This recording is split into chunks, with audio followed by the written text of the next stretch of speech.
Assalamualaikum Ustaz. Waalaikumsalam. Alhamdulillah Ustaz. Gimana Ustaz, sehat ya? Khair, alhamdulillah. Alhamdulillah. Baik Ustaz, sebagian besar ternyata memang yang hadir ya, yang kajian pekan lalu. Mungkin bisa langsung saja dilanjutkan pada Ustaz. Bismillahirrahmanirrahim. Assalamualaikum warahmatullahi wabarakatuh. Alhamdulillahi ala ihsanihi wa syukru ala taufiqihi wa imtinanihi wa asyhadu an la ilaha illallah wahdahu la syarika lahu ta'ziman li sya'nihi wa asyhadu anna Muhammadan abduhu wa rasuluhu ila ridwan. Allahumma salli alaihi wa ala alihi wa ashabihi wa ikhwanihi. Hadirin dan hadirat, ikhwan dan akhwat yang dirahmati oleh Allah Subhanahu wa taala, alhamdulillah pada kesempatan malam hari ini kita masih diberi karunia oleh Allah Subhanahu wa taala sehingga kita bisa bermajelis di tempat yang sangat mulia ini dalam rangka untuk mendekatkan diri kita kepada Allah Subhanahu wa taala dan dalam rangka untuk mengenal keburukan untuk kita jauhi. Sebagaimana perkataan seorang penyair, araftu syarra la li syarri walakin li tawaqqihi man lam ya'rifi syarra minal khairi yaqa' fihi. Aku mengenal keburukan untuk aku jauhi, bukan untuk aku kerjakan. Barang siapa yang hanya mengenal kebaikan dan tidak mengenal keburukan, maka dia akan terjerumus dalam keburukan tersebut. Dan yang akan kita bahas pada malam hari ini adalah keburukan yang sangat berbahaya, yaitu mengenai pemahaman liberalisme atau pluralisme yang pada hakikatnya pemahaman yang sangat-sangat menggoncang akidah umat Islam. Dan tentunya kita sangat bahagia tatkala mengetahui bahwasanya Majelis Ulama Indonesia telah mengeluarkan fatwa yang tegas tentang haramnya pemahaman pluralisme, liberalisme dan yang lainnya. Meskipun saya katakan bahwasanya fatwa tersebut ya bagi saya kurang kenceng ya, sudah bagus, cuma karena kalau dikatakan haram saja kurang mantap ya. Harusnya pluralisme itu bukan hanya sekedar haram tetapi kekufuran. Ya, karena haram itu bertingkat-tingkat. Ya, kalau dikatakan kekufuran maka orang masyarakat akan semakin takut untuk mendekatinya ya. Namun alhamdulillah fatwa tersebut sudah keluar meskipun dilecehkan atau diejek oleh orang-orang liberal. Hadirin hadirat yang dirahmati oleh Allah Subhanahu wa taala, pada pertemuan lalu kita telah menyampaikan beberapa syubhat yang dilontarkan oleh orang-orang pluralisme yang mereka membangun pemikiran mereka di atas syubhat-syubhat tersebut. Nah, pada malam hari ini kita akan lanjutkan syubhat-syubhat tersebut ya. Ada satu syubhat yang dijadikan juga pegangan oleh mereka dan syubhat ini butuh keseriusan untuk memahaminya. Demikian juga butuh serius lagi untuk mengerti tentang bantahannya. Baru kemudian kita akan sebutkan tentang pendalilan mereka dari Al-Qur'anul Karim yang seakan-akan mendukung pemikiran mereka. Di antara syubhat mereka yang sangat berbahaya adalah mereka mengatakan Al-Qur'anul Karim bukanlah firman Allah Subhanahu wa taala. Kenapa? Karena Allah Subhanahu wa taala berbicara tanpa suara dan tanpa huruf. Allah berbicara tanpa suara dan tanpa huruf. Oleh karenanya sebagian mereka ada yang berkata, siapa bilang Allah itu orang Arab? Allah itu bukan orang Arab. Sungguhnya Allah berbicara tanpa suara dan tanpa huruf, tidak seperti manusia. Kalau begitu Al-Quran itu apa? Al-Quran itu hanyalah ibarat atau hikayat atau ungkapan ya dari Nabi sallallahu alaihi wasallam atau dari malaikat Jibril alaihi salam yang berusaha mengungkapkan apa yang dikehendaki oleh Allah. Pada hakikatnya Allah tidak berbicara dengan bahasa tertentu atau dengan suara yang didengar ya, atau dengan huruf-huruf tertentu. Sebenarnya syubhat ini adalah syubhat yang lama yang dicetuskan di antaranya oleh orang-orang Asy'ariyah, ulama Asy'ariyah. Ya, mereka menyatakan Allah tidak bersuara dan berbicara tanpa huruf dan mereka mengatakan Allah punya bahasa namanya bahasa jiwa. Namun para ulama Asy'ariyah tidak berpemikiran seperti orang-orang pluralisme. Ya, tetapi syubhat asal syubhat ini diambil oleh orang-orang liberal kemudian dikembangkan. Dan yang benar bahwasanya Rabb kita Allah Subhanahu wa taala berbicara dengan apa yang dia kehendaki, dengan bahasa yang dia kehendaki, dengan suara yang didengar. Ya, dan ini akidah ulama ahli sunnah, bahkan ijma' ulama. Oleh karenanya Imam Al-Bukhari menulis suatu buku judulnya Khalqu Af'alil Ibad. Dalam buku tersebut dia menjelaskan dalam suatu hadis Rasulullah SAW menjelaskan pada hari kiamat kelak Allah akan berbicara dengan bisautin, ya, dengan suara yasma'u man ba'ud kama yasma'u man qarub. Orang yang jauh dan orang yang dekat dengarnya sama. Kemudian Imam Al-Bukhari memberi komentar. Ini dalil bahwasanya Allah memiliki suara, tetapi suaranya tidak sama seperti suara makhluk. Dan ini yang berlaku dengan sifat-sifat Allah yang lainnya. Seperti Allah Subhanahu wa taala, ya, memiliki penglihatan, makhluk juga punya penglihatan, tapi penglihatan Allah tanpa batas, berbeda dengan penglihatan makhluk yang penuh keterbatasan. Allah Subhanahu wa taala Maha mendengar, sementara makhluk memiliki sifat pendengaran namun pendengarannya sangat terbatas, ya. Contohnya Allah Subhanahu wa taala, ya, bisa berbicara, tapi berbicara Allah tidak sama dengan berbicaranya makhluk, ya. Contohnya saya katakan juga Allah punya wajah sebagaimana makhluk punya wajah, tapi wajah Allah tidak sama dengan wajah makhluk. Oleh karenanya dalam hadis-hadis yang mutawatir diriwayatkan lebih dari 20 sahabat bahwasanya di antara nikmat yang paling indah pada hari kiamat kelak adalah melihat wajah Allah Subhanahu wa taala. Ya, Allah Subhanahu wa taala mengatakan lil ladzina ahsanul husna wa ziyadah. Bagi orang-orang yang melakukan kebajikan akan dimasukkan ke dalam surga wa ziyadah, dan tambahan. Para ulama menafsirkan, para sahabat menafsirkan sebagaimana tafsiran Nabi sallallahu alaihi wasallam bahwasanya tambahan tersebut adalah melihat wajah Allah Subhanahu wa taala. Kata Allah Subhanahu wa taala, wujuhu yauma idzin nadhirah ila rabbiha nadhirah.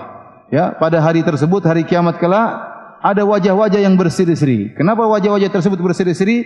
Ila rabbiha nadhirah, karena dia melihat Rabb mereka, karena dia melihat Rabbnya, yaitu melihat wajah Allah Subhanahu wa taala sebagaimana tafsiran Al-Imam Syafi'i dan yang lainnya. Namun jangan terbetik dalam benak kita bahwasanya wajah Allah sama seperti wajah makhluk. Tentunya tidak sama dan tidak boleh sama. Ya, kalau kita menyatakan wajah Allah seperti wajah makhluk, maka inilah kesyirikan. Wajah Allah, ya, berbeda, bahkan adalah nikmat yang paling top tatkala di surga kelak. Ya, seorang tatkala melihat wajah Allah, dia akan merasakan kelezatan yang luar biasa. Masa mau disamakan dengan wajah makhluk, wajah manusia, ya, mau disamakan dengan wajah ente, ya, yang kadang-kadang kalau kita lihat mau muntah rasanya, ya. Bercanda, ya, bercanda. Artinya, maksud saya, bagaimana orang kemudian menyamakan wajah Allah dengan wajah manusia? Tidak sama. Nah, Allah berbicara dengan suara. Suara Allah tidak sama dengan suara manusia, ya. Sebagaimana sifat-sifat Allah ada yang mirip dengan secara nama sama, melihat, mendengar, wajah, tapi berbeda hakikatnya. Dan ini akidah Ahlussunnah wal Jamaah. Kapan dikatakan syirik tasbih? Kalau kita mengatakan tangan Allah seperti tangan kita, wajah Allah seperti wajah kita, baru itu namanya syirik, ya. Baru itu namanya syirik. Adapun kalau kita mengatakan Allah berbeda dengan kita, maka ini adalah tauhid. Taib. Dalil-dalil yang menunjukkan Allah berbicara banyak dalam Al-Quran. Seperti Allah berbicara dengan Nabi Ibrahim, Allah berbicara dengan Nabi Isa, Allah berbicara dengan Nabi Musa. Ya, kata Allah Subhanahu Wa Taala, "Fastami' lima yuha." Wahai Musa, ya, istami' lima yuha. Dengarkanlah wahyu yang akan disampaikan kepadamu. Dengarkanlah. Berarti didengar atau tidak? Didengar. Kemudian Allah mengatakan, "Innani anallahu la ilaha illa anta, la ilaha illa ana, fa'budni wa aqimis salata li dzikri." Dalam surah Thaha. Kata Allah, dengarkanlah apa yang diwahyukan kepadamu. Maka Nabi Musa pun berusaha mendengar. Kemudian kata Allah, sungguhnya aku adalah Tuhan yang tidak ada yang berhak disembah kecuali aku. Maka dirikanlah salat wahai Musa. Jadi Musa mendengar pembicaraan Allah. Kemudian terjadi dialog. Contoh dalam surah Thaha juga Allah berkata, "Wa ma tilka biyaminika ya Musa." Wahai Musa, apa yang ada di tangan kananmu? Qala hiya asaya atawakkau 'alaiha wa ahushu biha 'ala ghanami wa liya fiha ma'aribu ukhra. Kata Nabi Musa, "Ya Allah, sungguhnya tongkatku ini adalah aku gunakan untuk banyak urusan. Di antaranya aku bertelekan di atas tongkat tersebut. Aku gunakan untuk menggembalakan kambing, untuk mencari makanan buat kambingku. Wa liya fiha ma'aribu ukhra." Dan aku punya kepentingan-kepentingan yang lain, keperluan-keperluan yang lain berkaitan dengan tongkatku. Allah berkata lagi, "Qala alqiha ya Musa." Lemparkanlah ya Musa. Ada timbal balik atau tidak? Ada dialog. Ya, ada dialog, ya. Seperti Nabi Musa berkata, Rabbi arini anzur ilaik." Ya Allah, tampakkanlah dirimu, aku ingin melihat dirimu. Kata Allah, "Qala lan tarani." Kau tidak bisa lihat aku. Terjadi dialog, ya. Nabi Ibrahim berkata, Rabbi arini kaifa tuhyil mauta. Qala awalam tu'min. Ya Allah, tunjukkanlah bagaimana kau menghidupkan yang mati. Allah bertanya, "Apa kau tidak beriman?" Qala bala walakin yatma'inna qalbi. Aku beriman ya Allah, tapi aku agar lebih mantap lagi imanku. Terjadi dialog antara Allah dengan para anbiya. Dan kenapa kita mengatakan Allah tidak boleh bersuara? Apa alasannya? Allah Maha Kuasa, Dia berbicara dengan bahasa yang dia kehendaki, dia berbicara dengan siapa yang dia kehendaki, dia berbicara dengan topik apapun yang dia kehendaki. Fa'alul lima yurid. Allah melakukan apa yang dia kehendaki. Kenapa Anda membatasi Allah tidak boleh bicara, suara tidak boleh ada, tidak boleh pakai huruf? Akhirnya keyakinan ini meyakini Allah tidak punya suara dan tidak boleh ada hurufnya tatkala bicara. Nah, kalau gitu Al-Qur'an ini apa? Ini masalahnya timbul berikutnya. Syubhat itu berkembang menjadi syubhat yang lain. Maka orang-orang liberal menangkap bahwasanya Al-Qur'an itu bukan firman Allah, tetapi terjemahan Nabi Muhammad. Sebagaimana dalam buku yang mereka tulis judulnya Hermeneutika. Nanti akan saya bahas insyaallah. Jadi mereka katakan Muhammad berusaha menyampaikan ide pokok Allah dalam Al-Qur'an. Dan ini berbahaya. Berarti Al-Qur'an itu bukan firman Allah. Dan ini menyelisih keyakinan kaum muslimin secara umum. Sejak kita kecil sampai sekarang kita tahu namanya Al-Quran firman Allah atau bukan? Firman Allah. Makanya Allah tantang orang-orang untuk bisa mendatangkan seperti Al-Quran. Kata Allah Subhanahu wa taala, "Qul la in ijtama'atil insu wal jinnu ala ayyatu bimithli hadzal Qur'an, la ya'tuna bimithlihi walau kana ba'dhum li ba'dhin dhahira." Kata Allah, katakanlah seandainya seluruh jin dan manusia bersatu padu untuk mendatangkan seperti Al-Quran, mereka tidak bakalan bisa meskipun mereka saling membantu saling bahu-membahu. Oleh karenanya Al-Quran mukjizat. Ya, kalau seandainya Al-Quran itu bahasanya Muhammad, maka akan bisa ditiru oleh Abu Jahal, bisa ditiru oleh Abu Lahab. Mereka tidak mampu, karena itu bahasa Allah Subhanahu wa taala. Dan di antaranya bahwasanya Al-Quran itu mudah untuk dihafalkan, karena Allah yang turunkan. Inna nahnu nazzalna dzikra wa inna lahu lahafizun. Kami yang turunkan Al-Quran dan kami yang akan menjaga Al-Quran. Ya. Sampai sekarang kita dapati banyak orang menghafal Al-Quran. Anak-anak kecil aja menghafal Al-Quran. Ya. Berbeda dengan kitab-kitab suci yang lain yang telah mengalami perubahan. Ya. Tidak ada yang hafal. Tidak ada yang hafal. Al-Quran, terakhir saya ketemu ada anak kecil, Masya Allah masih SD, hafal Quran luar biasa. Ya. Bisa baca dari belakang. Ya.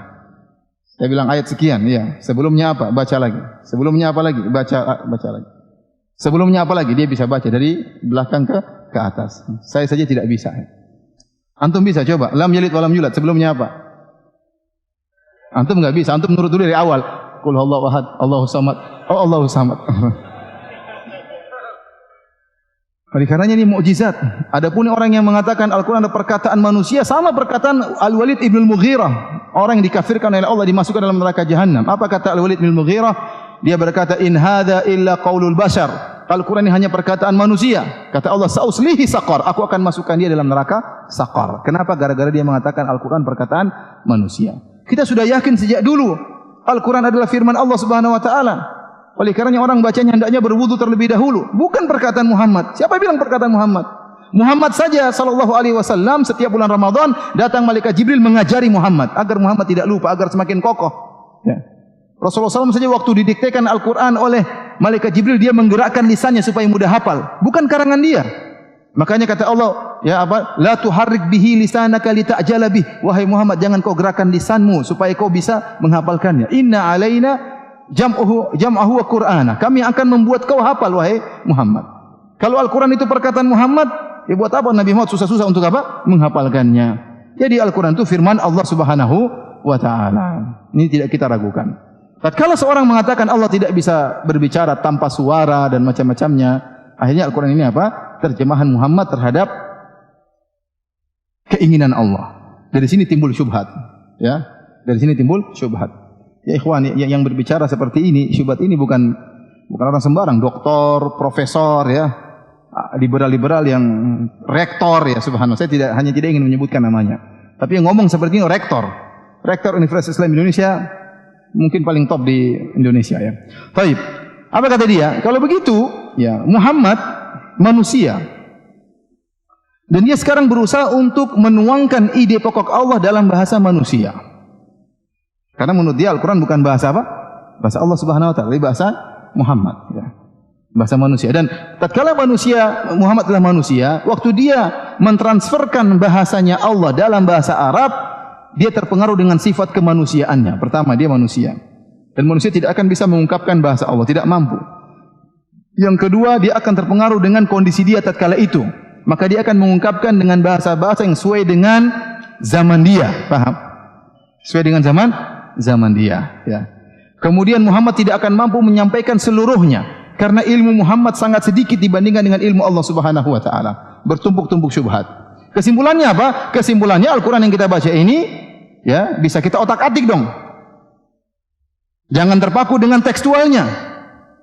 Karena tekstualnya tersebut diungkapkan oleh Muhammad karena dia manusia dan berkaitan dengan lingkungan dia tatkala itu di zaman itu. Kemudian ente bilang manhaj salaf, mereka tertawakan. Apa itu manhaj salaf? Apa kalian tidak tahu bahwasanya Muhammad tatkala mengungkapkan berkaitan dengan zaman dia dan itu bukan bahasa Allah Subhanahu wa taala. Dari sini ya, timbullah metode tafsir mereka yang mereka namakan dengan hermeneutika. Hermeneutika ini metode tafsir yang baru saja muncul, yang tidak dikenal oleh para ahli tafsir sebelumnya. Intinya adalah tafsir kontekstual. Tafsir kontekstual yang tidak terikat dengan tekstual ayat. Kenapa? Karena mereka tidak meyakini tekstual ayat. Mereka tidak meyakini kesucian lafal-lafal ayat. Berbeda dengan kita. Kita meyakini firman Allah Subhanahu wa taala. Kita meyakini kalau ada orang berani mengurangi Al-Quran, mengatakan Al-Quran boleh dihilangkan kalimat kul, huwallahu ahad, kulnya dihilangkan, kita orang kafir. Al-Quran tidak pernah berubah. Dan tidak boleh anda mengatakan boleh dihilangkan kul. Tidak boleh. Karena berarti anda mengurangi firman Allah yang ada dalam apa? Al-Quran. Ya. Tidak boleh. Nah, sementara tatkala mereka tidak mengimani tentang qadasah atau kesucian ayat-ayat Al-Quran, akhirnya mereka berani bermain dalam menafsirkan ayat-ayat Al-Quran. Di antaranya Ibnu Khalis Majid ya, berdalil tentang dia ingin melegalkan metode hermeneutika ini. Dia ingin melegalkan metode hermeneutika ini. Kata beliau, ya, bahwasanya orang-orang Islam terdahulu sudah mengenal metode ini. Dari mana wahai Nur Khalis Majid? Kata dia ada, yaitu orang-orang kebatinan. Itu orang-orang sesat, jadikan dalil. Ya. Nanti dibilang lagi ada orang-orang Ismailiyah, Syiah Ismailiyah, itu juga orang sesat karena dijadikan dalil. Bahkan dia berdalil dengan pendapat Ibnu Sina. Mohon maaf, Ibnu Sina dalam masalah ini juga ada kesalahan. Ya. Dia mengatakan, kata Ibnu Khalis Majid, ada para ahli filsafat mengatakan para anbiya dahulu mereka berdusta. Jadi mereka tatkala bicara tentang neraka, tentang hari kiamat, tentang hari kebangkitan, sebenarnya mereka berdusta. Kenapa? Karena dengan berbicara seperti ini akan membuat orang-orang di zamannya beriman. Kalau para nabi tidak mengatakan adanya hari kiamat, hari kebangkitan, surga, neraka, nanti orang-orang tidak takut. Supaya mereka takut, makanya para nabi berdusta. Sebenarnya tidak ada. Tetapi mereka buat kedustaan ini, katanya dusta demi kebaikan. Dusta demi kebaikan. Dan ini namanya teks kontekstual. Jadi dia berusaha melegalkan tafsir kontekstual ini dengan kesesatan-kesesatan yang ada muncul di umat Islam. Dan ini tidak benar. Adapun ulama Islam, Imam Syafi'i, Imam Malik, Imam Ahmad, tidak ada yang seperti ini. Ya, tidak ada yang seperti ini.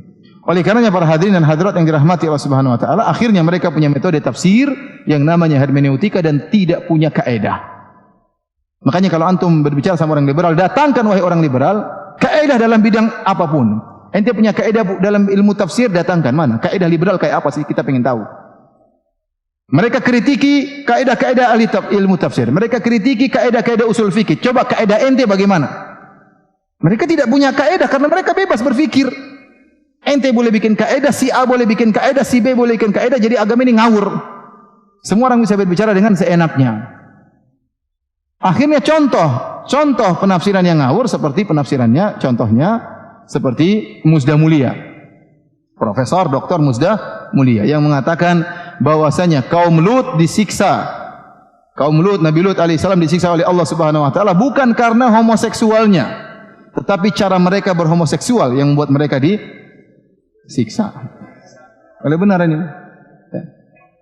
Kalau homoseksualnya itu kenapa dilarang? Itu kan dari sananya katanya, jangan dilarang. Ini dari mana tafsiran seperti ini? Ahli tafsir mana yang pernah ngomong seperti ini? Enggak ada. Ini enggak kita pernah dengar kecuali zaman sekarang ini. Orang Bahlul pun yang goblok-goblok dulu enggak ada yang pernah ngomong seperti ini. Sekarang muncul profesor ngomong seperti ini, waliyadzubillah. Dari mana? Dari mana? Ayatnya jelas. Wa Lutan idh qala liqaumihi atatuna al-fahishata ma sabaqakum biha min ahadin minal alamin innakum latatuna ar-rijala syahwatan min dunin nisa. Tatkala Nabi Lut berkata kepada kaumnya, apa kalian melakukan perbuatan-perbuatan keji yang tidak pernah dilakukan oleh orang-orang sebelum kalian? Kalian mendatangi para lelaki dengan syahwat, kalian meninggalkan para wanita. Ini yang bikin mereka diazab. Ayatnya jelas dalam banyak ayat dalam Al-Quran. Kata dia, oh bukan begitu maksudnya. Maksudnya karena waktu cara berhomoseksualnya nggak beres. Mungkin sambil pukul-pukulan, sambil cabik-cabikan gimana. Adapun homoseksualnya nggak ada masalah katanya. Ngawur menafsirkan Al-Quran. Kenapa? Karena dia punya metode, namanya hermeneutika, metode ngawur juga, tanpa kaedah. Tanpa kaedah. Ini sangat berbahaya ya. Setelah itu muncul lagi hal-hal yang lain seperti yang kita dengar kemarin, ya, kalau Allah Subhanahu wa taala ya mengharamkan homoseksual, maka tentunya Allah akan mengazab para praktisi homoseksual sebagaimana Allah mengazab apa? Kaum Nabi Lut ya. Jadi di antara mereka ada yang berdalil bahwasanya dengan tidak diazabnya seseorang berarti dihalalkan. Wah, itu bahaya kalau begitu. Betapa banyak perampokan, pembunuhan diadab atau tidak diadab oleh Allah Subhanahu wa taala. Iya atau tidak? Banyak orang berzina, orang diperkosa, yang diperkosa diadab oleh Allah? Jawabannya tidak. Betapa banyak orang korupsi diadab oleh Allah? Jawabannya tidak.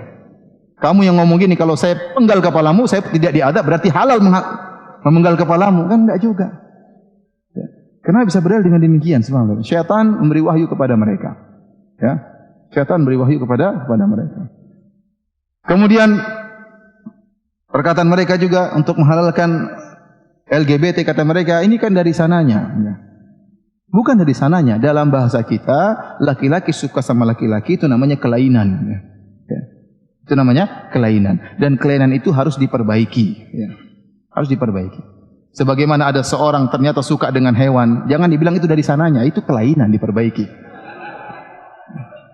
Sebagaimana ada seorang mungkin tatkala melakukan berhubungan dengan istrinya, dia bisa puas dengan memukul-mukul istrinya, mungkin istrinya berdarah baru dia bisa senang.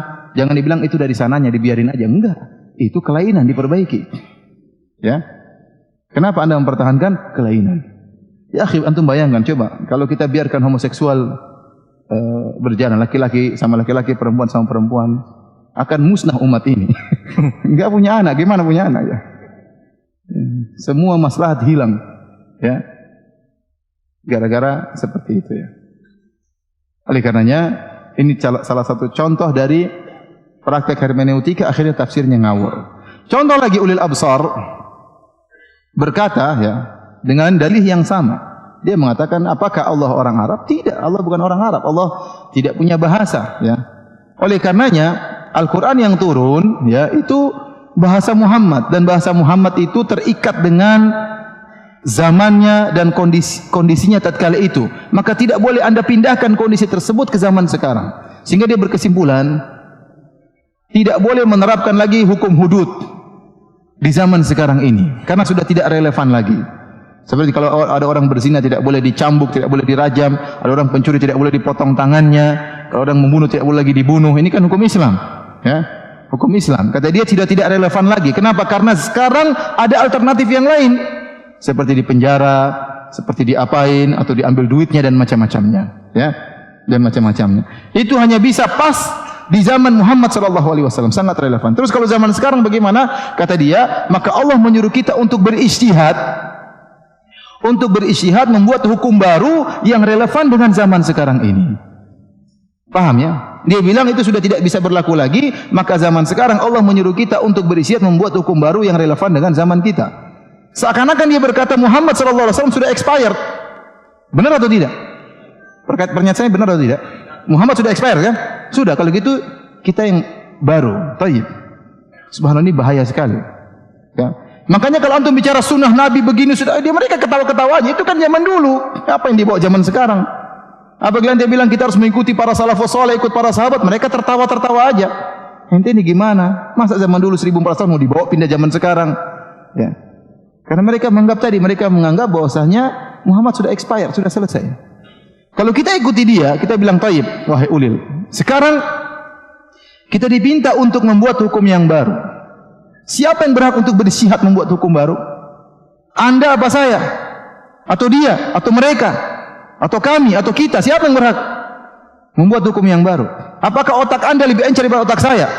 Apakah Anda bisa lebih melihat masalah daripada saya?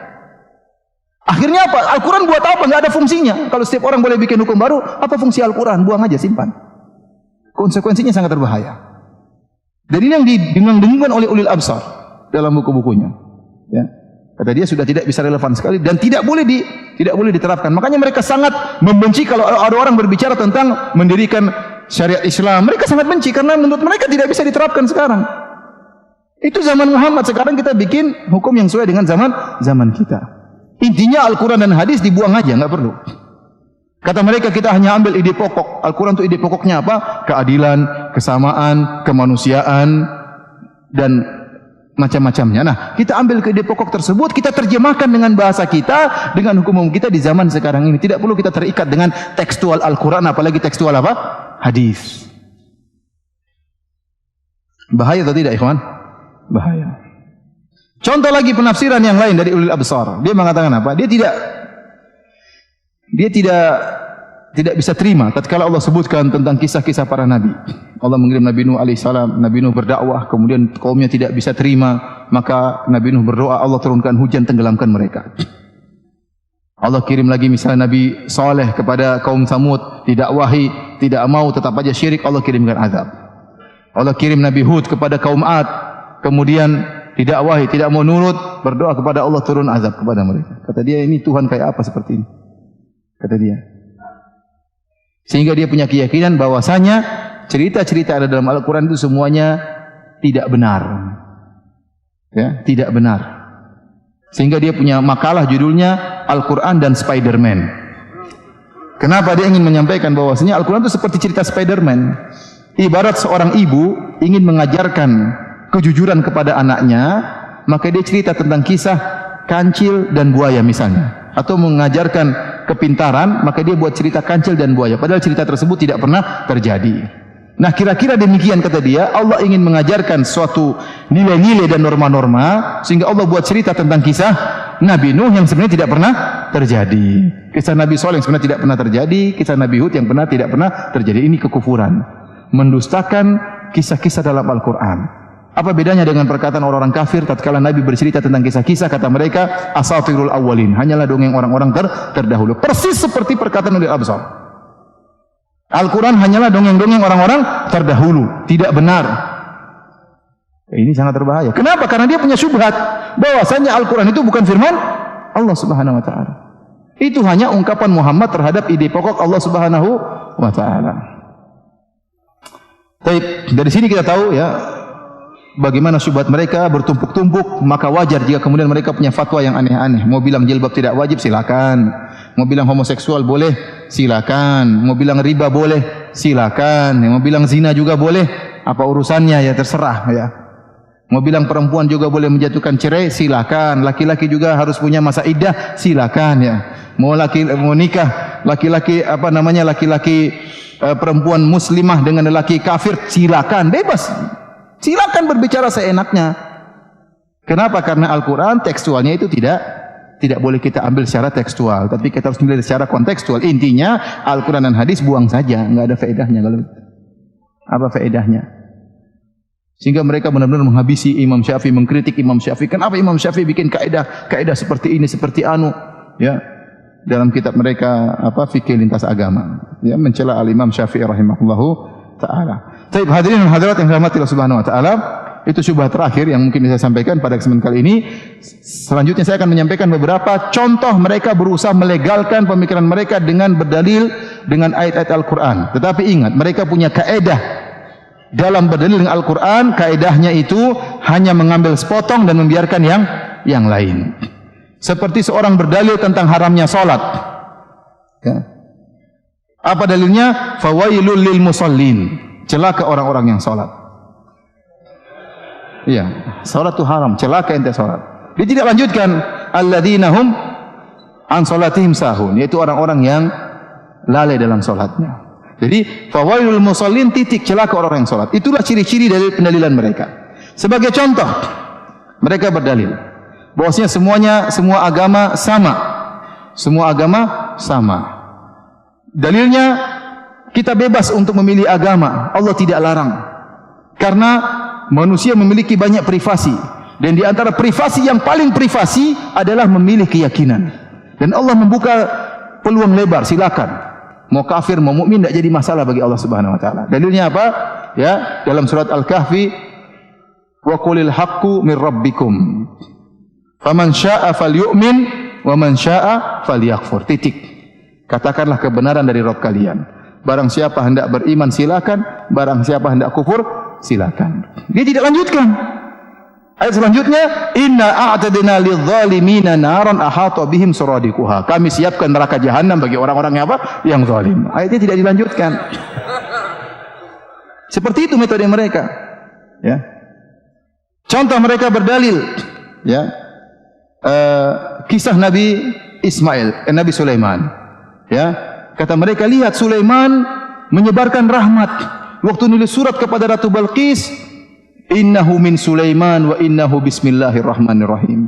Sungguhnya dari Sulaiman dengan nama Allah yang Maha Pengasih lagi Maha Penyayang. Lihat Sulaiman menyebarkan rahmat. Titik. Padahal lanjutannya apa? Apa isi dari surat Nabi Sulaiman? Innahu min Sulaiman, innahu bismillahirrahmanirrahim, alla ta'lu alayya wa'tuni muslimin. Jangan sombong, datang masuk Islam, kata Nabi. Ada paksaan atau tidak? Nabi Sulaiman ternyata dalam suratnya mengatakan, jangan kalian sombong, datanglah kepadaku, serahkan diri masuk Islam. Bahkan Nabi Sulaiman dalam ayat selanjutnya mengancam, kalau kalian tidak masuk Islam, saya akan serang. Itu tidak dibaca sama mereka, yang dibaca cuma bismillahirrahmanirrahim, kemudian apa? Titik. Itu cara metode penafsiran mereka. Ya. Contoh seperti mereka berdalil juga apa namanya? Fa'budu ma syi'tum. Sama. Sembahlah apa yang kalian kehendaki. Fa'budu ma syi'tum. Allah berbilang mengatakan demikian. Baik, lanjutkan ayatnya. Qul innal khasirina alladziina khasiru anfusahum wa ahlihim yaumal qiyamah. Ala dzalika huwal khusranul mubin. Lahum dhulalun minan nari lahum min fawqihim dhulalun minan nari wa min tahtihim dhulal. Kata Allah, sembahlah apa yang kalian sukai, namun ingat sungguhnya orang yang merugi adalah orang yang sangat merugikan anak-anak mereka dan istri mereka pada hari kiamat, dan itu kerugian yang sangat nyata. Mereka akan mendapatkan tumpukan-tumpukan api neraka yang bertubi-tubi dari atas mereka, dari bawah mereka. Itu mereka lupakan. Contoh seperti mereka berdalil dengan firman Allah Subhanahu wa taala dalam surat Hud, kata Allah Subhanahu wa taala, wala yazaluna mukhtalifina illa man rahima rabbuk walidzalika khalaqahum. Allah berfirman, dan senantiasa mereka berselisih kecuali yang dirahmati oleh Allah Subhanahu wa taala, dan karena itulah Allah menciptakan mereka. Kata mereka, berarti Allah memang menghendaki perselisihan. Kenapa kamu paksakan harus bersatu? Secara zahir kelihatannya benar. Tapi para ulama telah menjelaskan, maksud Allah menjelaskan tentang yang perkara yang sudah Allah takdirkan. Bahwasanya memang benar Allah takdirkan ada iblis, Allah takdirkan ada Fir'aun. Tetapi apakah kemudian kita biarkan Fir'aun merajalela? Tidak, Allah kirim Nabi Musa untuk apa? Mendakwahi apa? Fir'aun. Tetapi Fir'aun mati kafir, itu sudah ditakdirkan oleh Allah Subhanahu wa taala. Sama, tatkala Allah mentakdirkan ternyata ada yang beriman, ada yang kafir, sudah sesuai dengan takdir Allah. Tetapi bukan berarti itu pembenaran. Bukan berarti kafir itu boleh bebas. Makanya tersebut kalau dilanjutkan, ya, wala yazaluna mukhtalifina illa man rahima rabbuk. Kemudian kata Allah, walidzalika khalaqahum wa tammat kalimatu rabbika la amla anna jahannama minal jinnati wal insi ajma'in. Ya. Kata Allah Subhanahu wa taala, dan kami sungguh akan memenuhi neraka jahanam dengan manusia dan jin yang kafir kepada Allah Subhanahu wa taala. Jadi Allah menjelaskan bahwasanya, wahai Muhammad, kekufuran dan keimanan itu sudah ada dan akan terus ada. Tetapi ingat, yang kafir di neraka. Bukan berarti waktu Allah mengatakan ada kekufuran, ada keimanan, berarti bebas kafir. Enggak. Paham ya? Bukan demikian. Jadi mereka selalu berdalil di awal ayat atau sepenggal daripada ayat, meninggalkan kelanjutannya. Ya. Sama seperti mereka berdalil dengan firman Allah, lakum dinukum waliyadin. Ya. Kan bebas lakum dinukum waliyadin. Gimana bebas? Di awal ayat kata Nabi, qul ya ayyuhal kafirun, wahai orang-orang kafir. Celaan atau bukan? Celaan. Jangan lihat terakhir ayatnya saja, awalnya kayak apa? Qul ya ayyuhal kafirun, katakanlah wahai orang-orang kafir, la a'budu ma ta'budun, aku tidak akan menyembah apa yang kalian sembah. Ini kan menunjukkan Nabi berlepas diri dari mereka. Mereka yang lihat, akum dinukum waliyadin, bebas-bebas saja. Bebas-bebas saja gimana? Dan demikianlah kira-kira metode pendalilan mereka. Metodenya apa? Fawailul lil musallin. Celaka orang-orang yang salat, titik. Itu metode mereka. Ya, itulah metode mereka.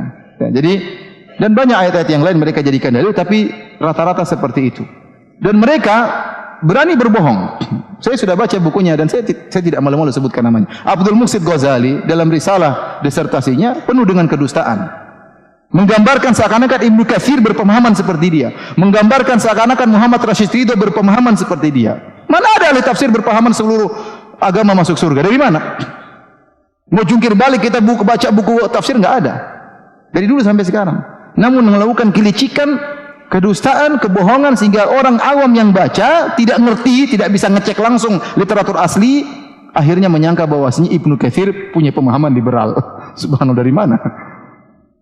Bagaimana Ibnu Katsir bisa pemahaman apa? Liberal. Bagaimana Muhammad Rashid Ridho bisa pemahaman liberal? Dan saya cek langsung mereka bohong. Mereka nukil perkataan Ibnu Katsir sepenggal, kemudian ditinggalkan yang lainnya. Mereka menukil perkataan Razi sepenggal, kemudian ditinggalkan yang lainnya. Mereka menukil perkataan Muhammad Rashid Ridho sepenggal, kemudian ditinggalkan yang lainnya. Sehingga membuat opini seakan-akan para ahli tafsir tersebut berpemahaman seperti mereka. Padahal tidak ada ulama seorang pun yang pernah berpemahaman seperti pemahaman liberal. Baik. Hadirin dan hadirat yang dirahmati Allah Subhanahu wa taala, saya rasa itu saja yang bisa saya sampaikan ya tentang syubhat mereka. Semoga kita terjauhkan dari pemikiran mereka dan semoga Allah menjaga umat ini dari kerusakan pemahaman liberal yang pemahaman mereka merusak akidah dan juga merusak moral ya. Kita bayangkan moral bangsa bagaimana tidak rusak, jilbab tidak apa-apa, tidak usah dipakai, silakan berhomoseksual, gimana kira-kira umat ini ya, umat ini akan rusak dan hancur, hidup seperti hewan, seperti binatang. Dan itu yang mereka sukai. Mereka ingin kebebasan. Mereka ingin apa? Tidak boleh terikat dengan ikatan apapun. Ya, dengan mendengung-dengungkan bahwasanya inilah humanisme, inilah kebebasan, inilah macam-macam lah. Tapi itu semua adalah perkataan-perkataan yang manis, tapi isinya adalah merusak umat Islam. Ya, baik akidah mereka maupun moral mereka. Wallahu taala alam bisawab. Insyaallah. Jazakallahu khairan Ustaz. Ustaz, sebelum kita berikan pertanyaan kepada audiens Ustaz ya. Ini ada hal menarik bahwa rata-rata mereka itu kan mengatakan bahwa semua agama itu sama-sama mengajarkan kebaikan. Jadi mau dia orang Nasoro atau agamanya apa, selama mereka anggap itu baik ya punya chance juga yang sama dengan untuk masuk surga. Nah, ini berhubungan sama kondisi sekarang Ustaz, yang akhirnya sebagian umat Islam itu secara tidak sadar terbawa opini itu untuk memilih pemimpin yang beda agama, kafir, bukan orang Islam. Sampai sebagian orang saudara kita geram mencap mereka itu sebagai munafik yang nggak boleh disolatkan segala macam itu ya. Ini kondisi yang ada sekarang. Nah ini kan ada peran dari mindset atau ajaran liberal itu Ustaz ya, sehingga mereka mau memilih orang kafir untuk jadi pemimpin. Nah ini seperti apa Ustaz? Hadirin dan hadirat yang dirahmati oleh Allah Subhanahu wa taala, saya katakan orang-orang liberal, mereka meskipun mengaku liberal tapi mereka tidak konsisten dengan liberal mereka. Sering mereka memaksakan pendapat, ya atau tidak? Sering mereka memaksakan pendapat. Orang-orang yang sesat mereka bela, Ahmadiyah mereka bela, Syiah mereka bela, waktunya Wahabi mereka habisi Wahabi. Jadi mereka tidak konsisten. Harusnya kan silakan berpendapat. Mau berpemahaman Wahabi, mau berpemahaman Salafi, mau berpemahaman yang lainnya, Ahmadiyah, mau Syiah, harusnya bebas. Tapi kenapa mereka ternyata tidak konsisten dengan liberal mereka?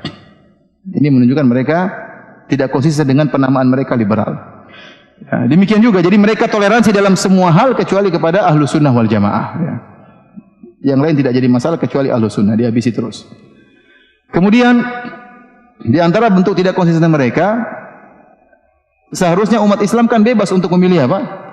Pemimpin yang Islam. Itu kan kebebasan kita. Kenapa Anda harus mengkritik? Ya. Kenapa Anda harus mengkritik? Biarkan umat Islam membela dengan apa? Memilih dengan apa yang mereka sukai. Kalau saya ingin memilih pemimpin Islam, kenapa dilarang ya? Kenapa harus dicela dan yang lainnya? Kalau saya ingin memilih karena melihat agamanya, itu hak saya. Itu hak saya. Dan ingat bahwasanya pemimpin yang kita harapkan bukan hanya pemimpin yang bisa menjamin dunia kita atau bisa mengayomi dunia kita, tapi kita ingin pemimpin juga yang bisa mengayomi agama kita. Sebagian umat Islam hanya melihat dari yang penting, bahwasanya pemimpin yang penting dia baik, dia jujur, dia adil, maka saya pilih ini aja. Tidak, pemimpin itu harus dilihat dari dua sisi. Dari pengayoman terhadap masalah dunia dan juga pengayoman terhadap masalah apa? Masalah agama. Yang bisa ya mengayomi agama kita. Jadi kalau kita melihat dari ini, ya tentunya kita harus memilih pemimpin yang apa? Yang muslim.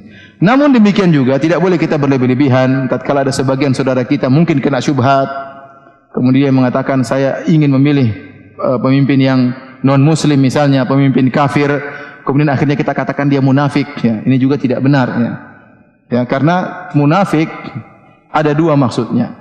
Kalau maksudnya nifak amali, nifak perbuatan, maka ini tidak mengeluarkan seorang dari Islam.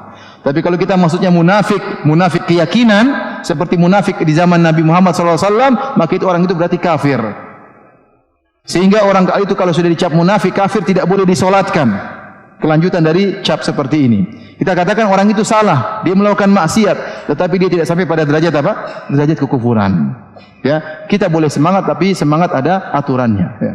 Kita boleh jengkel, tapi kejengkelan itu ada aturannya. Jangan sampai akhirnya kita jengkel, kita vonis saudara kita yang mungkin memilih pemimpin non muslim dengan vonis apa?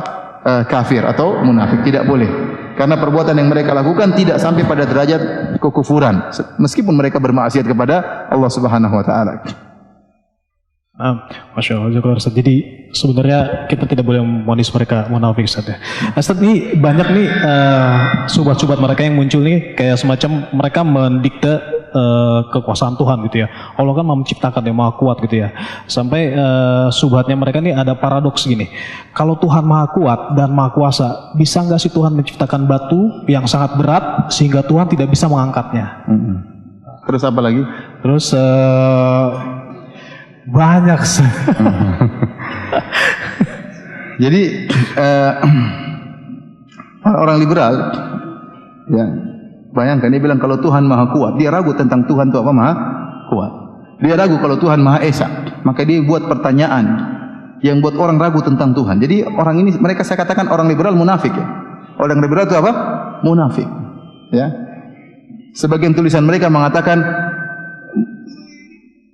menurut Tuhan, itu pun kalau ada Tuhan, sampai seperti itu ada pernyataan mereka. Itu pun kalau ada Tuhan, subhanallah. Ya.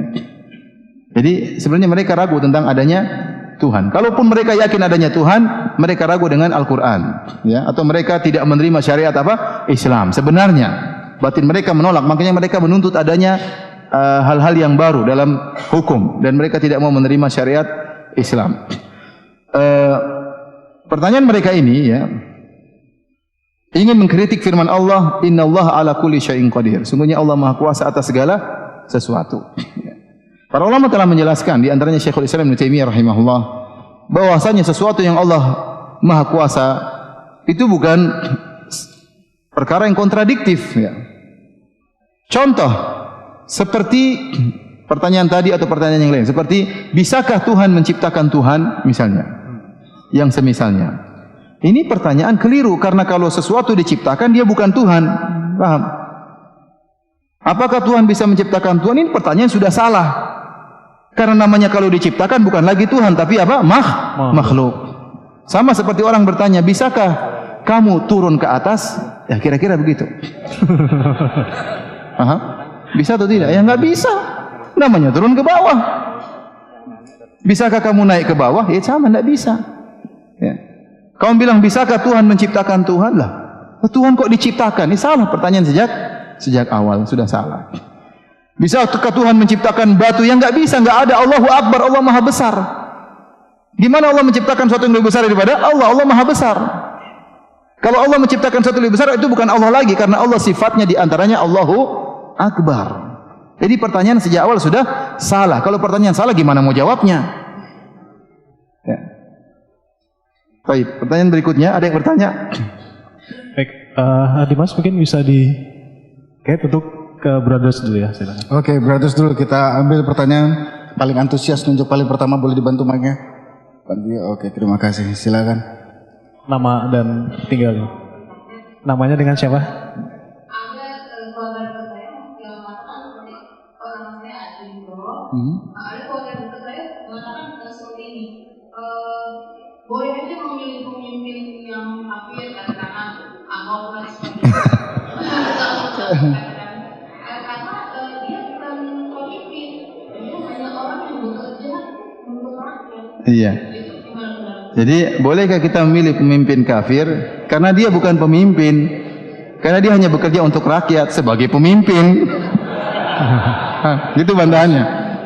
Dia bilang, nggak apa-apa kita pilih karena dia bukan pemimpin. Yang dilarang kalau memilih pemimpin kafir. Sementara dia bukan pemimpin, dia hanya bekerja untuk apa? Rakyat. Kerjanya sebagai apa? Pemimpin.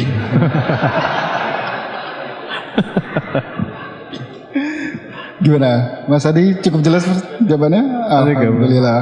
Oke, sisters siap-siap. Sudah ada yang mau bertanya? Panitia boleh dibantu? Belum ada? Kita ke brothers dulu kita ya.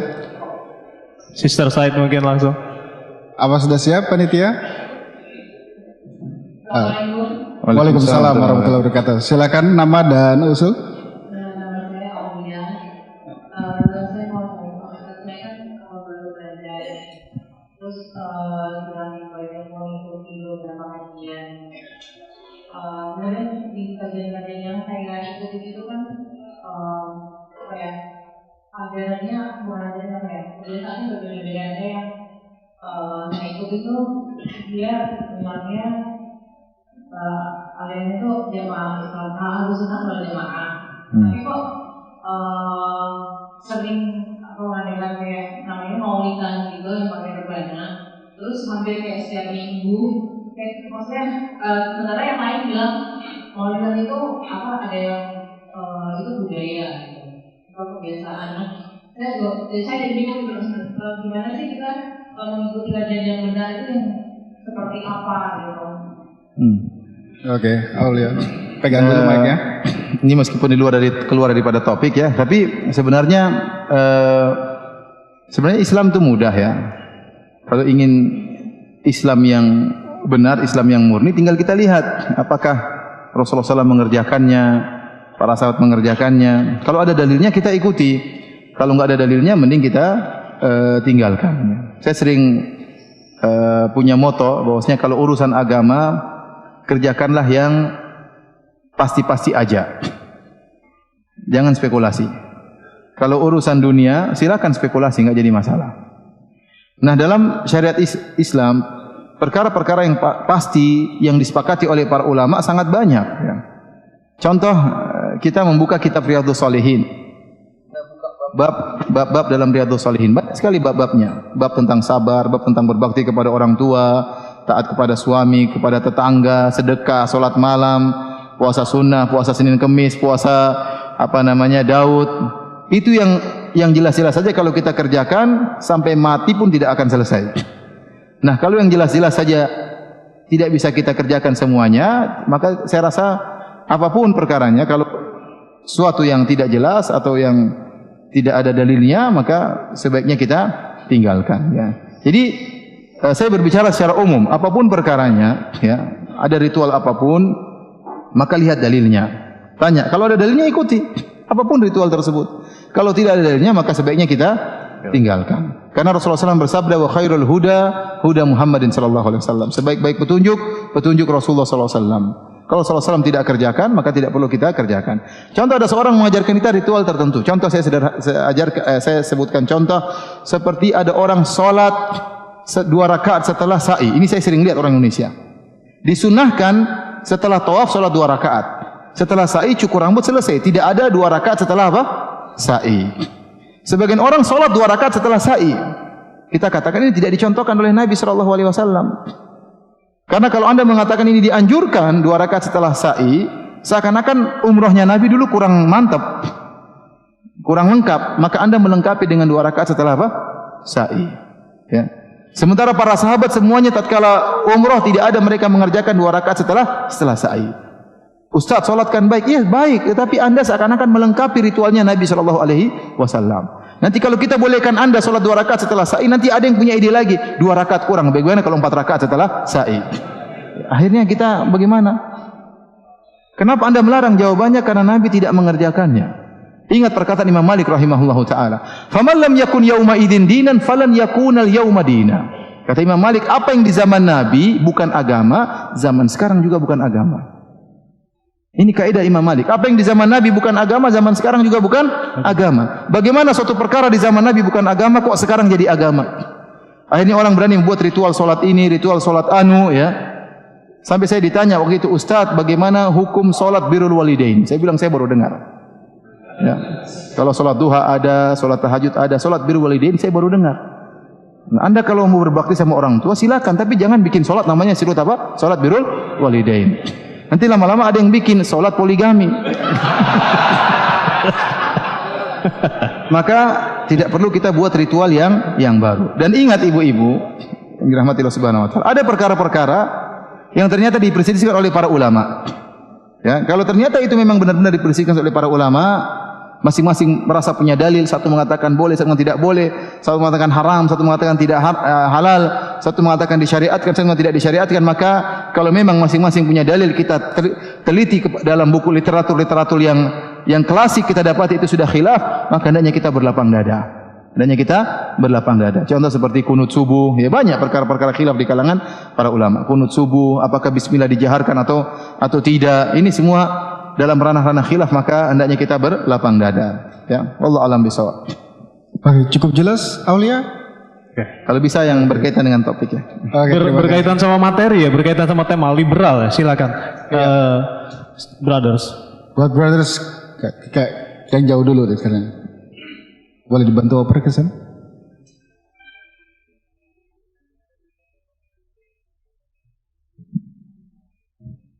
Silakan sebutkan nama dan asal. Tinggal. Waalaikumsalam. Saya apa dari Bekasi. Oh, jazakallah. Sekarang ada opini seperti ini. Jangan terlalu fanatik, jangan terlalu konservatif lah dengan agama atau dengan keyakinan. Jadilah Islam yang moderat, jadilah Islam yang pertengahan, jadilah Islam yang kosong, mungkin kalau bahasa agamanya. Nah, seperti apa sih Islam yang kosong, Islam yang pertengahan itu? Apakah itu bertentangan dengan Islam yang apa? Nasihatnya, jazakallahu khair. Assalamualaikum warahmatullahi wabarakatuh. Waalaikumsalam warahmatullahi wabarakatuh. Jazakallahu khair. Pegang dulu mic-nya. Oke. Islam, semakin orang menjalankan syariat Islam, maka dia semakin wasat. Karena seluruh syariat Islam itu wasat. Seluruh syariat Islam itu tengah. Kapan tatkala muncul kemiringan, itu karena dia tidak menjalankan dengan benar. Contoh sederhana. Tatkala Salman Al-Farisi mengunjungi Abu Darda, dia tidak mendapati Abu Darda lagi di rumah. Ternyata Ummu Darda mutabaddzilah, menemui Salman dalam kondisi bajunya agak semerawut. Dan ini tidak wajar bagaimana seorang istri pakainya semerawut sementara suaminya nanti akan segera datang. Maka Salman bertanya, "Mana Abu Darda?"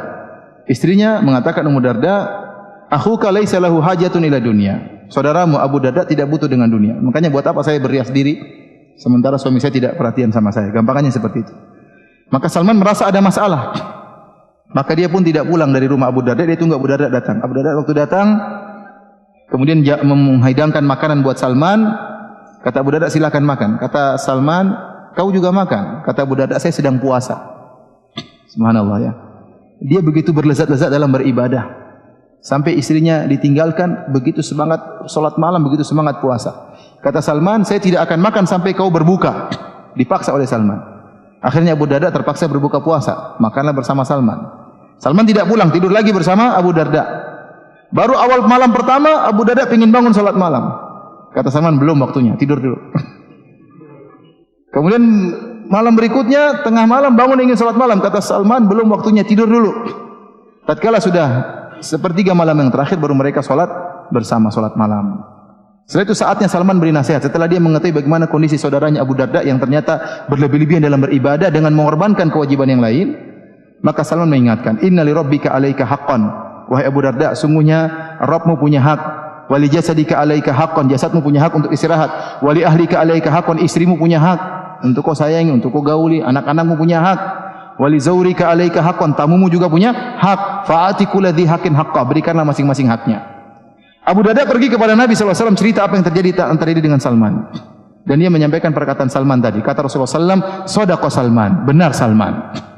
Ini menjelaskan kepada kita bahwasanya agama itu bukan dengan selera kita. Karena kalau kita beragama dengan selera kita, maka akan terjadi ketimpangan yang dianggap ekstrim, dianggap fanatik berlebih-lebihan. Padahal bukan begitu fanatik yang benar. Nah, kalau seorang berlebihan sholat malam terus, kemudian puasa sunnah terus, ya kapan istrinya mau sentuh misalnya? Ya. Ada seorang baca Quran terus, baca Quran banyak dalilnya, dia baca Quran terus di masjid nggak pernah pulang. Seandainya gimana? Istrinya gimana? Kapan cari nafkahnya? Maka kata orang jangan terlalu fanatik, padahal itu fanatik yang keliru. Kalau fanatik yang benar, kita berikan masing-masing apa? Porsinya. Padahal Abu Darda berlezat-lezat dalam puasanya, berlezat-lezat dalam salat malamnya, tetapi tatkala ada berlebihan dalam suatu sehingga ada kewajiban yang terbengkalai. Ya. Jadi barang siapa yang mengerjakan seperti sunnahnya Nabi SAW, fanatik terhadap sunnah Nabi. Nabi bagaimana? Salat malam ya salat malam, menggauli istri. Waktu jihad bawa istrinya, dibawa istrinya bersafar. Dan Nabi SAW setiap hari dia datangi istrinya setiap sore. Istrinya 9 didatangi seluruhnya. Ya. Bagaimana dengan sahabatnya? Ya, bagaimana dengan yang lainnya? Maka dia akan tahu bahwasanya agama semakin fanatik, maka dia semakin adil. Ya, semakin adil. Dan dalam masalah agama, memang kita harus fanatik. Fanatik itu berarti berpegang teguh. Yang tidak boleh ekstrim berlebih-lebihan sehingga menyalahi aturan. Ekstrim berlebihan menyalahi apa? Aturan. Adapun kita fanatik memegang teguh agama kita dengan pegangan yang benar, maka itu dituntut. Makanya dalam urusan syariat, dalam urusan akhirat, Allah suruh bersegera.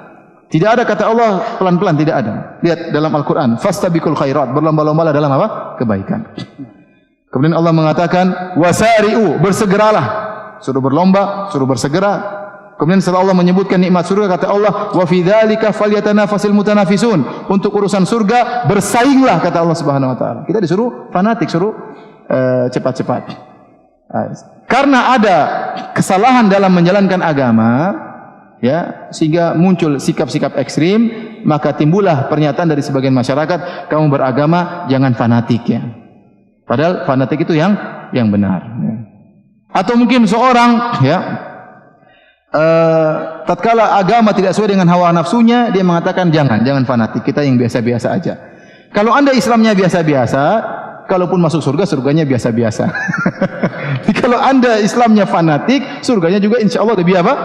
Lebih tinggi, ya. Jadi fanatik tetap dituntut, kita diharapkan untuk fanatik, tapi fanatik yang benar. Fanatik dengan menjalankan agama sesuai dengan porsinya. Kapan satu porsi kita berlebih-lebihan, akan ada porsi agama yang dikorbankan. Jadi itu tidak diinginkan dalam syariat. Jazakallah khair. Cukup jelas, Alhamdulillah. Oke, kita satu pertanyaan terakhir untuk Akhwat. Ya. Sudah siap? Pertanyaan yang berhubungan dengan materi, dengan tema. Iya, mohon sesuai Silakan. materi pertanyaan. Assalamualaikum warahmatullahi wabarakatuh. Waalaikumsalam warahmatullahi wabarakatuh. Nama saya Anissa dari Tangerang. Kita mau tanya bagaimana tanggapan terbaik apabila lawan bicara kita menyampaikan pernyataan atau diskusi terkait pemikiran liberal agar orang tersebut kembali ke jalan benar. Ulangi Mbak, gimana? Diulangi lagi Mbak pertanyaannya. Mohon maaf. Bagaimana tanggapan terbaik apabila lawan bicara kita menyampaikan pernyataan terkait pemikiran liberal agar orang tersebut kembali ke jalan benar. Jadi kita berhadapan dengan orang yang punya pemahaman liberal. Ya. Itu memang agak susah, ya. Ya. Antum bayangkan, coba ya saya ngomong sama, contoh ada orang liberal depan saya. Ya, antum harus, ini kan Al-Quran. Oh, Al-Quran itu kan tekstualnya nggak begitu, kan itu cuma bahasa Muhammad. Tapi hadisnya, oh itu juga kan sudah expired. Gimana kita mau nyampaikan? Gimana kita nyampaikan? Susah. Ya. Subhatnya bertumpuk-tumpuk. Itu Allah kisahkan tentang Nabi Nuh. Oh itu kisah dongeng, tidak benar. Repot. Gimana mau nyambung? Susah. Tapi namanya hidayah di tangan Allah Subhanahu wa taala. Saya tahu ada orang liberal dapat hidayah. Ya. Makanya kalau kita berhadapan dengan orang liberal, mending kita doain aja lah. Semoga kamu dapat hidayah. Ya. Nanti dia kalah debat, itu kan menurut kamu. Kamu jangan monopoli kebenaran, ya sudah repot. Tapi alhamdulillah, kebanyakan orang bukan liberal asli. Cuma simpatisan dengan liberal. Nah, orang-orang yang simpatisan liberal itu mudah untuk kita dakwahi. Ya kita sebutkan dalil. Intinya kita harus belajar. Karena Anda kalau berhadapan orang liberal harus pintar. Kalau Anda enggak pintar, Anda jadi liberal nanti bahaya. Ya. Makanya saya kan lebih kita doain. Ya. Nah, kalau sudah ketemu liberal asli memang susah. Ya. Bayangkan mereka bebas mereka berpendapat. Saya lihat di YouTube anak muda mahasiswa kemudian bikin tulisan area bebas Tuhan. Subhanallah. Apa maksudnya area bebas Tuhan? Area bebas Tuhan penuh iblis mungkin, maksudnya penuh iblis. Kemudian mereka berzikir anjing hu akbar, waliyadzubillah, anjing hu akbar, subhanallah. Kalau kita bilang anjing bapakmu gimana? Anjing hu akbar. Jadi kan nanti dia bilang, oh maksud saya begini, maksud saya bebas berpendapat. Waliyadzubillah. Jadi itulah kenyataannya. Jadi maksud saya, kalau kita berhadapan dengan orang liberal, mending kita doain. Kalau kita tahu dia liberalnya mendalam, mending kita jauhin. Buang-buang waktu. Cari teman yang baik. Kalau enggak kita kena syubhat, bahaya. Dan syubhat itu menyambar-nyambar. Tiba-tiba masuk. Saya katakan tadi, pemikiran mereka itu bukan pemikiran sembarangan. Terstruktur atau tidak? Terstruktur. Dari pertemuan kemarin sampai pertemuan sekarang, pemikiran mereka terstruktur. Nah kalau orang tidak ngerti bisa kena. Makanya saya katakan liberal ini bisa masuk sama orang yang pinter tapi tidak punya landasan agama yang kuat. Tapi kalau sama mbah-mbah di kampung nggak bisa masuk, nggak bisa terima. Aneh kata mereka, aneh. Fitrahnya menolak. Tapi anak muda yang disampaikan terus, oh iya benar ya, tidak punya landasan agama yang benar, akhirnya mudah terpukau dengan pola pembicaraan mereka. Ya. Karena syubhat mereka itu teratur, terstruktur. Nah, baik, mungkin itu pertanyaan terakhir dan tolong stay dulu karena kepada Ustaz mungkin memberikan nasihat secara umum terakhir sebelum kita tutup kajiannya. Nasihat saya bagi diri saya pribadi dan juga bagi ikhwan dan akhwat yang dirahmati oleh Allah Subhanahu wa taala, ya. Kita tidak ragukan bahwasanya kita hidup di zaman fitnah. Fitnah pemikiran, fitnah syahwat, fitnah syubhat. Syubhat bukan punya orang-orang liberal saja. Syiah juga punya syubhat yang begitu banyak, ya. Dan aliran-aliran lain pemikiran-pemikiran yang sesat juga punya syubhat-syubhat yang banyak. Dan tidak ada hal yang paling membuat kita selamat kecuali kita belajar agama dan menyibukkan diri beribadah kepada Allah Subhanahu wa taala. Kata Rasulullah sallallahu alaihi wasallam, "Al-ibadatu fil harji kal hijrati ilayya." Beribadah di zaman fitnah seperti berhijrah kepadaku. Kenapa kata para ulama? Karena tatkala zaman fitnah, kebanyakan orang ingin nimbrung, ingin tahu, sehingga dia lupa bahwasanya hari ini dia belum baca Quran. Sehingga dia lupa hari ini dia tidak salat duha. Ya, saya katakan informasi tidak bisa kita bendung, informasi akan masuk. Tapi ingat, jangan terlalu kita sibuk dengan informasi sehingga kita lupa untuk baca Quran, ya, untuk ikut pengajian, ya, untuk salat malam, untuk salat duha, untuk mendoakan kedua orang tua. Dan itulah yang akan tersisa bagi kita. Kalau kita ikuti seluruh informasi, ya ingat, hard disk kita terbatas. Ya. Akhirnya dipenuhi oleh informasi yang tidak bermanfaat. Sehingga tatkala mau dimasuki Quran tidak bisa masuk, susah. Mau dimasuki ilmu agama susah. Kenapa? Sudah terpenuhi dengan hal-hal yang tidak bermanfaat. Maka saya ingatkan diri saya dan juga kepada hadirin hadirat, terutama anak muda yang ingin tahu segalanya, kita ingin tahu ini, ingin tahu itu, jangan lupa untuk sisihkan waktu untuk beribadah kepada Allah Subhanahu wa taala. Itu akan kita bawa di akhirat kelak. Bahwasanya Al-Qur'an akan membela pembacanya pada hari kiamat kelak, ya. Ini kita sangat butuh di hari akhirat kelak, yaitu istilah kita hakim-hakim pembela. Kalau kita pernah bersedekah, kita baca Quran, kita salat malam, maka amalan-amalan tersebut akan datang membela kita pada hari kiamat kelak. Demikian, wallahu taala alam bissawab. Syukran Ustaz, jazakallahu khair atas segala nasihatnya dan berhati-hati nanti untuk brother dan sister dalam pulang, terutama sister langsung pulang. Malam ini tidak ada sesi pertanyaan di bawah. Kita tutup kajian malam ini dengan doa kafaratul masjid. Subhanakallahumma bihamdika asyhadu an la ilaha illa anta astaghfiruka wa atubu ilaik. Assalamualaikum warahmatullahi wabarakatuh.